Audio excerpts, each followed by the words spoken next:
নমস্কাৰ। আশা ৰাখিছোঁ সকলো ভালে আছে। যোৱা 17 জুনত ৰূপকোঁৱৰ জ্যোতিপ্ৰসাদ আগৰৱালাৰ ওপজা দিন উপলক্ষে মই পাঠ কৰিছিলোঁ জ্যোতি ৰামায়ণৰ এটি ক্ষুদ্ৰ অংশ। আজি পুনৰ তাৰ পৰৱৰ্তী অংশ পাঠ কৰিবলৈ লৈছোঁ। এইখিনিও আচলতে সম্পূৰ্ণ নহয়, এটা অংশ। বাল্মীকিৰ বনলৈ বসন্তৰ আগমন, এই শীৰ্ষক অংশটি মই পুনৰ পাঠ কৰিবলৈ লৈছোঁ। ভুল ভ্ৰান্তি হ'লে ক্ষমা কৰিব আৰু আপোনালোকে যদি শুনি ভাল পায় তেনেহ'লে মোৰ চেনেলটো ছাবস্ক্ৰাইব কৰিব, লগতে লাইক এটাও কৰিব। এয়া আৰম্ভ কৰিবলৈ লৈছোঁ।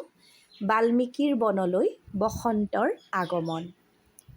এনেকৈয়ে দিন ৰাতি মাহ উকলিল, বাল্মীকিৰ বনলৈ বসন্ত আহিল। জিকমিক পখিলাৰ চিকমিক পাখি, ৰিনজিন বিননিৰে উৰে মৌ মাখি। ফুটুকা ফুটুকি ফুল, খিলি খিলি পাত, শেৱালি নেৱালি গুটি মালি জাত জাত। আম গছে জাম গছে মলিয়ালে মল, গজালি সজালি আহে কুনি মুনি ফল। জিলিক জালাক চকু সোণ পৰুৱাৰ, জিলমিলি জিলিকনি মণি মুকুতাৰ। বনে বনে বিয়পিলে জীৱনৰ জুই, উমতে শিয়ৰি উঠে যি আছিলে শুই।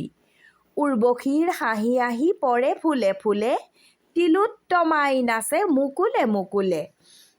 সৰগৰ অপেশ্বৰী পুষ্প পাৰিজাত, বাল্মীকি বনত আহি খাই বন ভাত।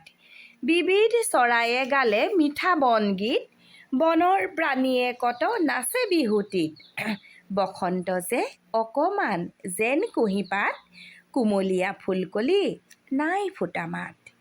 ঠুনুক ঠানাক কথা বৰ অকমান, ৰূপকুঁৱৰীৰ ল'ৰা প্ৰকৃতিৰ প্ৰাণ।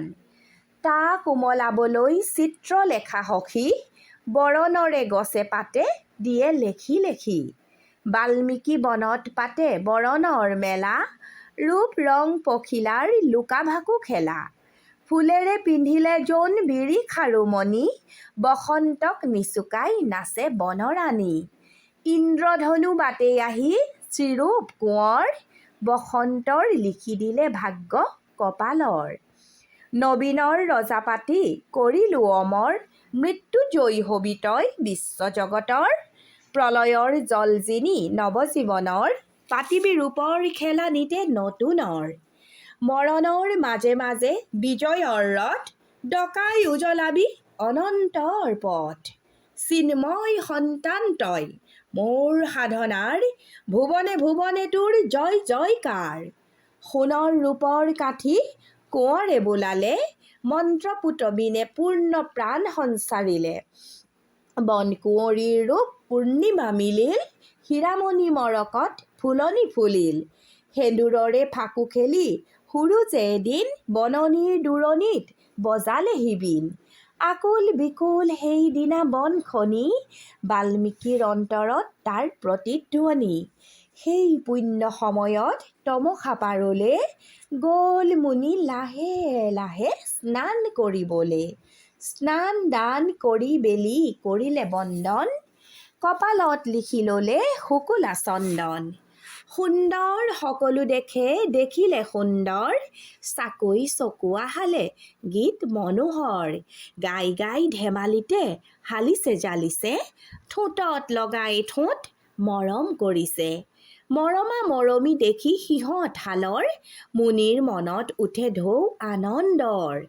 সৌন্দৰ্য সোণত আনন্দৰ হীৰাচৰে, বিশ্বভুৱনখনি আলোকিত কৰে।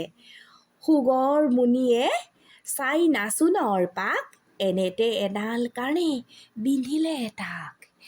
কাণে লাগি পাঘূৰণি খাই চকু আই, তেজেৰে ৰাঙলী হ'ল ইনাই বিনাই।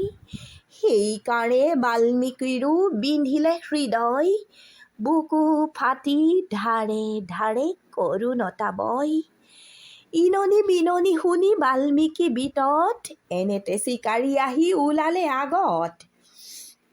কৰোণাই পিন্ধি সাজ চৰগী ভাষাৰ, বাল্মীকি কণ্ঠত ল'লে ৰূপ কবিতাৰ।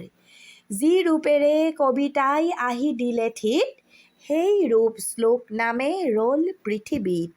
মা নিষাদ প্ৰতিষ্ঠাং তমগমঃ শাশ্বতী সমাহ যত ক্ৰৌঞ্চ মিথুনাদে কমবধি কামমোহিতম মা নিষাদ প্ৰতিষ্ঠাং তমগমঃ শাশ্বতী সমাহ যত ক্ৰৌঞ্চ মিথুনাদে কমবধি কামমোহিতম উগুল থুগুল হৈ এৰি সেই ঠাই সোঁৱৰিলে সেই শ্লোক দুনাই দুনাই আজিনো বেজাৰ লাগি মোৰ কণ্ঠত ওলালেই কিনো ভাৱ শুৱলা ভাষাত ধ্যান কৰি বাল্মীকিয়ে শেষত বুজিলে প্ৰথম কবিতা শাৰী আজি উপজিলে মানুহ শুৱাৰে পৰা কাৰোৰে কণ্ঠত নাছিলে ওলোৱা এনে পৃথিৱীখনত বাল্মীকিয়ে বুজি পালে কবিতা আহিলে ব্ৰহ্মাদেৱে কোৱা কথা আজি ফলিয়ালে সেইদিনা ধৰি মুনি মহাকবি হ'ল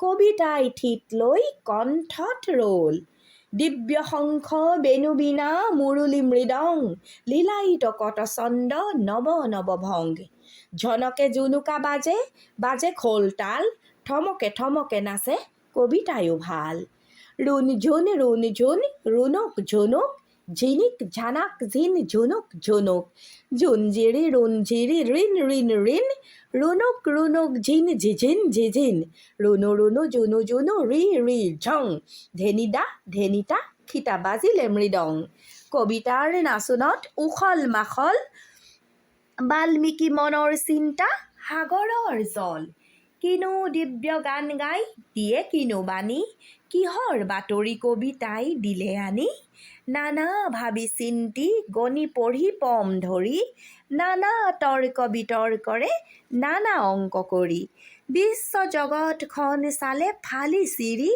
অনাদি অনন্ত চালে সোঁৱৰি সোঁৱৰি সতৰজ তমগুণ খেলে পৃথিৱীত সেই কথা বুজি বাল্মীকিৰ স্থিৰ চিত ওলাল সিদ্ধান্ত ৰাম জ্যোতি জলমল পূৰণ শৰণ যোগ বিয়োগৰ ফল চিত সপোনৰ ৰূপ কল্পনা ছবিত ৰামায়ণ ৰূপে হ'ল প্ৰতিফলিত দৈবী সম্পদীৰ ৰাজ্য এই পৃথিৱীত আখুৰি সম্পদী নিষাদৰে আক্ৰমিত সেই হ'ল আহি কবিতায়ো দিলে ঠিত তাক ব্যৰ্থ কৰিবলৈ মন বননিত আন্ধাৰক কৰিবলৈ অব্যৰ্থ সন্ধান সত্যগুণে ৰামৰূপে ধৰে ধনুৰ বাণ কমল প্ৰত্ৰাক্ষ ৰাম নৱ ঘনশ্যাম নবীন দুৰ্বাদল সম অনুপাম বাল্মীকিৰ অন্তৰত পূৰ্ণ প্ৰতিভাই পূৰ্ণ ৰাস পাতি ৰাম সীতা ৰাম গুণ গায় ধ্যান কৰি বুজি পালে এনেধৰণেই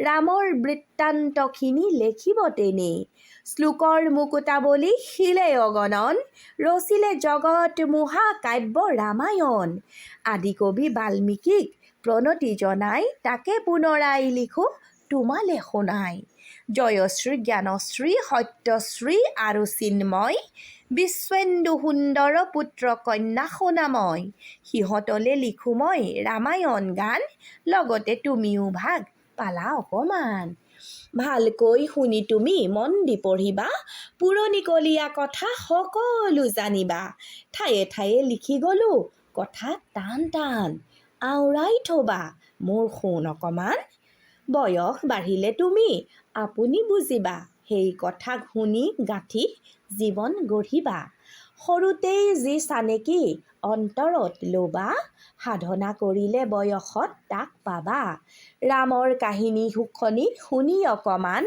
তুমিও পাৰিবা হ'ব ৰামৰে সমান সীতাৰ গুণেৰে তুমি উঠিবা উজলি ধন্য কৰিবা দেশ অকণি ছোৱালী পৰমানন্দ পিতা জননী কিৰণ জ্যোতিয়ে ৰচিলে শুনা জ্যোতি ৰামায়ণ ধন্যবাদ জনাইছোঁ জ্যোতি ৰামায়ণৰ বাল্মীকিৰ বনত কবিতাৰ জন্ম আৰু বাল্মীকিৰ বনলৈ বসন্তৰ আগমন এই দুটি খণ্ডৰ ইয়াতে অন্ত পৰিছে ইয়াতে কবি ৰূপকোঁৱৰ জ্যোতিপ্ৰসাদ আগৰৱালাই জয়শ্ৰী জ্ঞানশ্ৰী সত্যশ্ৰী তেওঁ সম্বোধন কৰিছিলে এই তিনি তেখেতৰ কন্যা চিন্ময় বিলাস বিশ্বেন্দু সুন্দৰ এই দুই পুত্ৰ চিন্ময় বিলাস আৰু বিশ্বেন্দু সুন্দৰ দুই পুত্ৰ নিজৰ পুত্ৰ কন্যাৰ কাৰণেই ৰামায়ণখন অতি সুন্দৰকৈ শিশুসকলে বুজিব পৰাকৈ লিখিছে আচলতে পুত্ৰ কন্যাৰ জৰিয়তে সেই বয়সৰ সকলো শিশুৰ বাবেই তেওঁ ৰামায়ণখন অতি মনোমোহাকৈ লিখি উলিয়ালে, যাৰ জৰিয়তে আমি বিভিন্ন শব্দ, অজস্ৰ শব্দও অসমীয়া ভাষাৰ সুন্দৰ সুন্দৰ শব্দ চয়ন কৰিবলৈ পালোঁ, লগতে উচ্চাৰণবিলাকো শিকিবলৈ চেষ্টা কৰিলোঁ। ধন্যবাদ। ভুল ভ্ৰান্তি হ'লে ক্ষমা কৰিব, ভাল পালে লাইক এটা কৰিব।